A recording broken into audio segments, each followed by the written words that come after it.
پاکستان میں پیٹرولیم مصنوعات کی درآمدات میں کمی ہو گئی ہے۔ کتنی کمی ہوئی جانتے ہیں ساتھی اینکر ماروق شہریار سے۔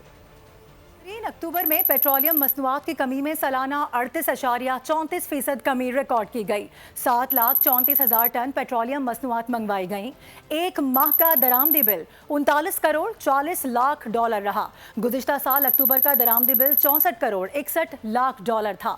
اکتوبر 2024 میں خام تیل کی درآمدات میں 43.26% کی کمی ریکارڈ کی گئی۔ 30 کروڑ 26 لاکھ ڈالر کے عوض 5,71,000 ٹن خام تیل خریدا گیا۔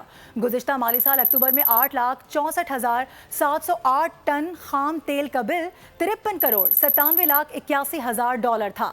دستاویزات کے مطابق نیچرل لیکوڈ گیس کی درآمدات کا حجم 27 کروڑ 89 لاکھ ڈالر رہا، جبکہ اکتوبر میں پیٹرولیم کے شعبے نے مجموعی طور پر 1 ارب ڈالر سے زائد کی درآمدات کی، جبکہ مجموعی درآمدات میں 30.55% کمی ریکارڈ کی گئی۔